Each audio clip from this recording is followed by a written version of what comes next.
Please join me in the prayer for illumination. Gracious God, whose mercy embraces our hidden thoughts, and whose light shines into the deepest shadows of our lives, let your word lead us today in our weakness. Illuminate our darkness and renew us as carriers of your light. Penetrate our doubts and fears, so we may dare to light your light shine through us. Fill us with joy and peace in believing. Amen. A reading from the prophet Isaiah. Hear the word of the Lord. Shout loudly, don't hold back. Raise your voice like a trumpet. Announce to my people their crime, to the house of Jacob their sins. They seek me day after day, desiring knowledge of my ways, like a nation that acted righteously, that didn't abandon their God. They ask me for righteous judgments, wanting to be close to God. Why do we fast and you don't see? Why afflict ourselves and you don't notice? Yet on your fast day you do whatever you want and oppress all your workers. You quarrel and brawl, and then you fast. You hit each other violently with your fists. You shouldn't fast as you are doing today if you want to make your voice heard on high. Is this the kind of fast I choose? A day of self-affliction, of bending one's head like a reed, and of lying down in mourning clothing and ashes? Is this what you call a fast, a day acceptable to the Lord? Isn't this the fast I choose, releasing wicked restraints, untying the ropes of a yoke, setting free the mistreated, and breaking every yoke? Isn't it sharing your bread with the hungry, and bringing the homeless poor into your house, covering the naked when you see them and not hiding from your own family? Then your light will break out like the dawn, and you will be healed quickly. Your righteousness will walk before you, and the Lord's glory will be your rear guard. Then you will call, and the Lord will answer. You will cry for help, and God will say, I'm here. If you remove the yoke from among you, the finger-pointing, the wicked speech, if you open your heart to the hungry and provide abundantly for those who are afflicted, your light will shine in the darkness, and your gloom will be like the noon. The Lord will guide you continually and provide for you even in the parched places. He will rescue your bones. You will be like a watered garden, like a spring of water that won't run dry. The word of the Lord. Thanks be to God. Amen.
the Gospel according to Matthew in the 5th chapter, starting at verse 13.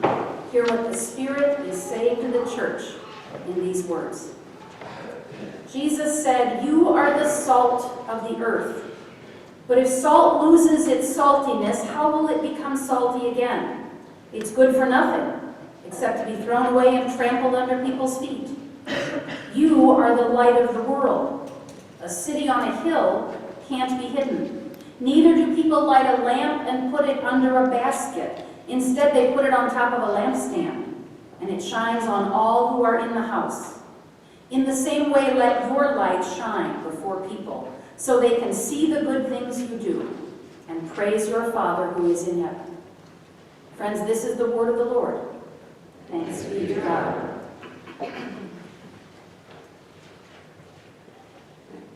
Just a week and a half ago, I was in Little Rock, Arkansas for a few days for my annual church education conference. And I had the opportunity, since I'm no longer responsible for meetings and minutes and records of the organization, to do one of the pre-conference events, which was an opportunity to go and visit Central High School in Little Rock, Arkansas. It was at that high school, which still operates to this day as a regular public high school. It was at that school in 1957 that the Little Rock Nine went to school for the first time. The Little Rock Nine, if you don't know their story, was a part of the effort in this country to desegregate our high schools. And I had the opportunity, after visiting that school and seeing interpretive displays and hearing the full story, to then meet one of the remaining Little Rock Nine. Elizabeth Ann Eckford came and spoke to our gathered community of 650 pastors and church educators from around the country. She sat on a comfortable chair on the platform with a glass of water by her side and one of the National Park Rangers next to her. Central High School in Little Rock, Arkansas is now determined to be a national park in our national park system.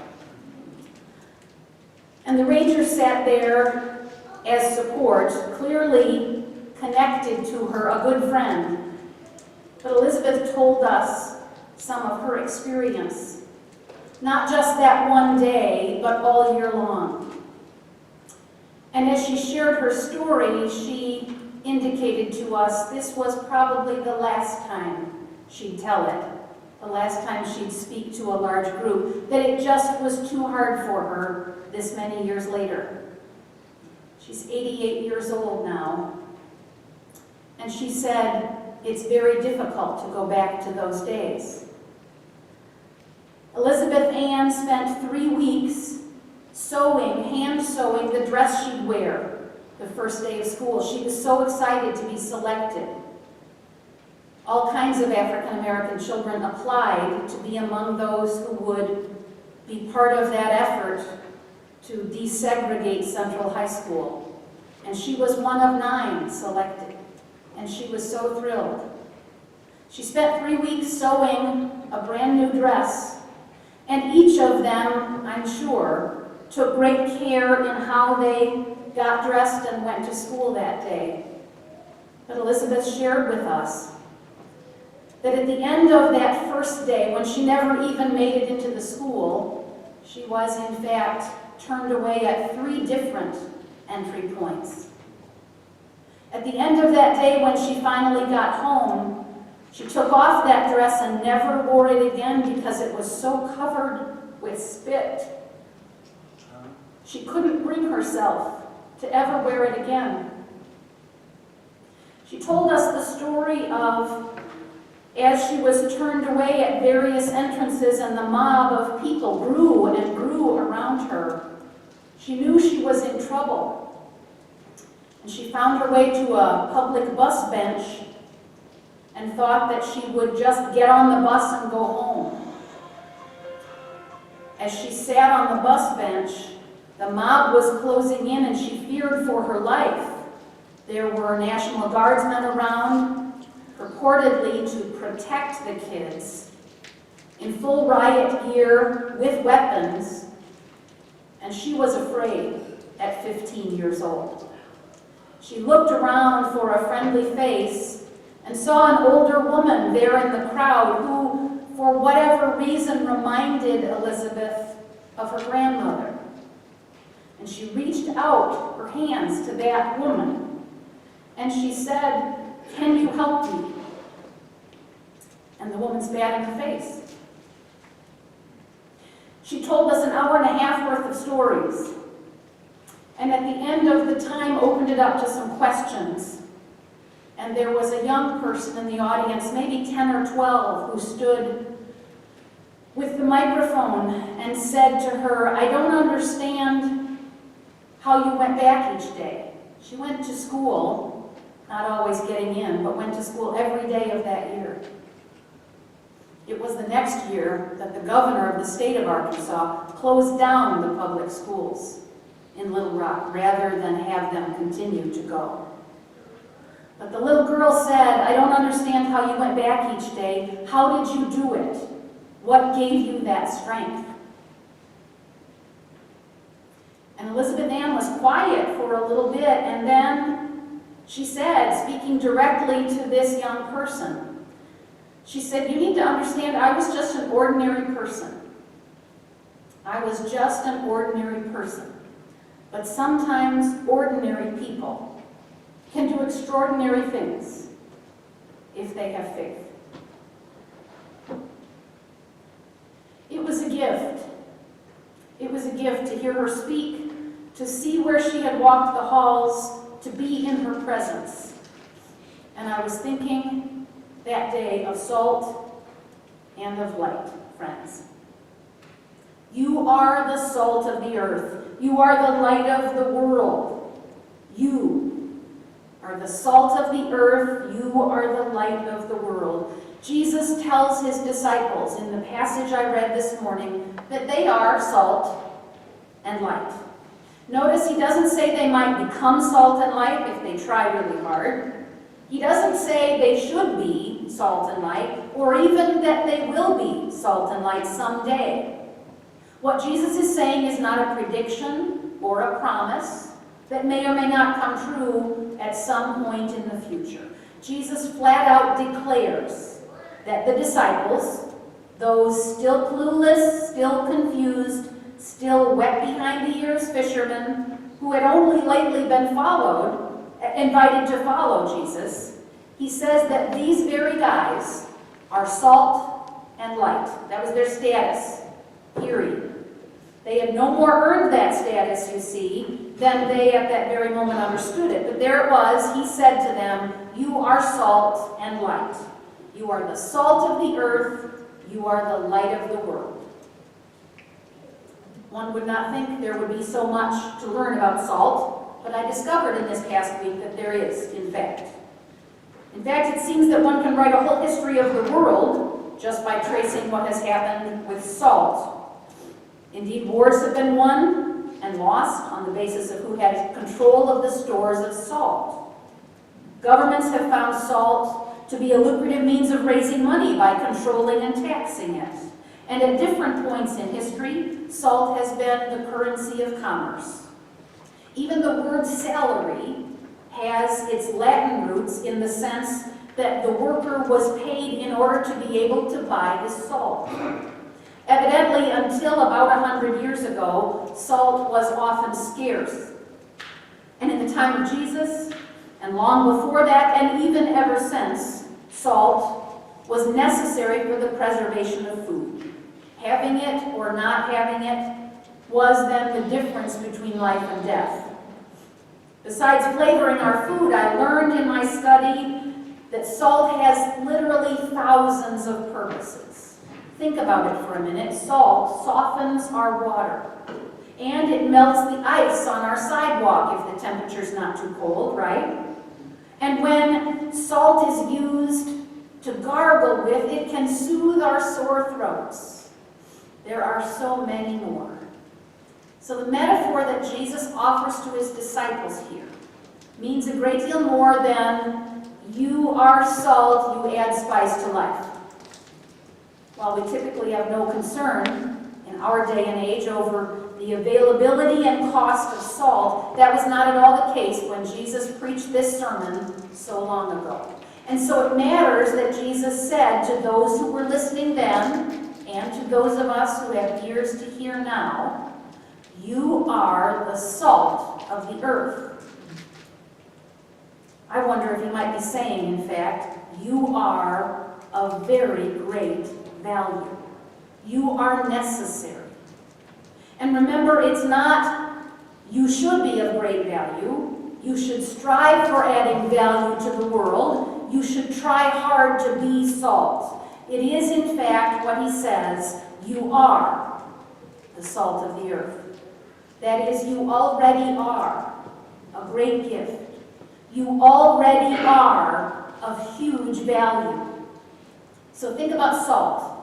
Think about salt for a minute this morning and all of its varied uses. And then think about yourself and all the varied ways the gift that you are and the gifts that you offer impact your world today. So far as I can tell, in spite of Jesus' assertion, salt never actually loses its taste. Salt is only useless when it's not used. You are the salt of the earth. These words are meant for you and for me. And by getting the salt out of the shaker, out of the bag, off of the barge in the middle of the river, salt simply does what salt does. It preserves. It brings healing. It provides safety. It offers flavor. And it all starts with being reminded that this is who you are, this is what you are, this is what you are for. You are the salt of the earth. Jesus says these words to his disciples so long ago, and I believe says these words to us today. You are the salt of the earth. You are of great value. Who you are and what you are and all that you bring to the world makes it a better, richer, safer place. All you have to do is get out of the shaker, out of the bag, off of that pile by the side of the road, and be and do what you were made to be and do. You are the salt of the earth. So be salt, friends. Be salt. And then there's light. You are the light of the world. Not Jesus is the light of the world, though that is said in plenty of other places. But here, you are the light of the world. And not reflect the light you see in God or try to shine the light of God's love on such and such. Just you are the light of the world. Again, it's declarative. We can't miss that. This is just what you are, light. Jesus said that we are light. And light, like salt, is pretty amazing, so long as it's illuminating something, not hidden, covered up, or snuffed out. Now, it's tempting, I think, in the tensions of these days, to dim our lights, to let our lights wear down even, till they flicker. To stop shining our lights when it seems like there are so many other lights that compete with our own, right? I think it's tempting even to stop believing that we are light, that we have any light to shed or to share. But listen again to Jesus' words to his disciples, that is us, today. You are the light of the world. You have light. You have light that can illumine the darkest places you know. You have light for someone who's walking in darkness right now. You are light for telling the truth. And you are light for bringing hope. And you are light for making things right. And you are light for showing the way. And you are light for a whole new path. All you have to do is turn it on. Let it shine. Turn it up. Get lit, friends. You are already light. So be the light. Be light. I can hear some of you. Even though you think it's all in your heads, I can hear it. You're saying, sure, sure, but she's talking to someone else today. That's for someone else, a better Christian than me. That's for the deacons. That's for more serious folks, whatever.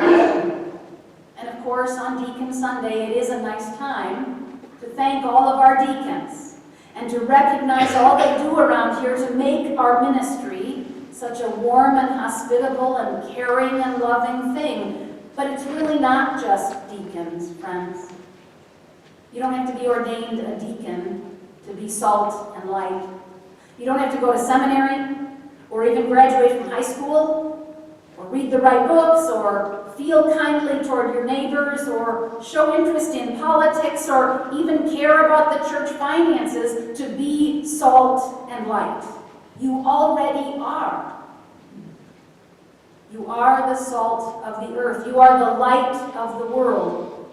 Tom said it forcefully last Sunday. We are the church. We are the church. We are the church. That's salt and light, friends. So what should we do? We should be salt and light. We should be the church. I read that someone asked the preacher and writer Eugene Peterson long ago what he would say if he were writing what he knew would be his very last sermon. And Peterson replied, I think I would want to talk about things that are immediate and ordinary. In the kind of world we live in, the primary way that I can get people to pay attention to God is to say, who are you going to have breakfast with tomorrow? How are you going to treat that person? In my last sermon, he said, I guess I'd want to say, go home and be good to your spouse. Treat your children with respect. Do a good job at your work. It seems too simple. Simplistic, really. But Peterson is right. Friends, we try to make it so hard so that we can let ourselves off the hook and say someone else should be doing it. We try to complicate it all so much, come up with nuances and details and checklists and qualifications. We say that belongs to people like Elizabeth Ann Eckford, who so many years ago was ready to stand up and make something right. We insist that we're too busy. We're too important, we're too stressed, we're too sick, we're too old, or we're too inexperienced, or we're just too tired, right? But none of that matters. We just need to be salt and light. We need to be righteous people of salt and light in the real world. And that involves genuinely being with real people, talking to them and listening to them well, and treating them always as the image of God that they are. That's what Jesus did. That's what Jesus taught. The world is watching us. We are salt, highly valued, very useful. And we are light, ready to dispel darkness and show forth the way. Salt and light, that's all. Be salt and light. Be the church. Be the church.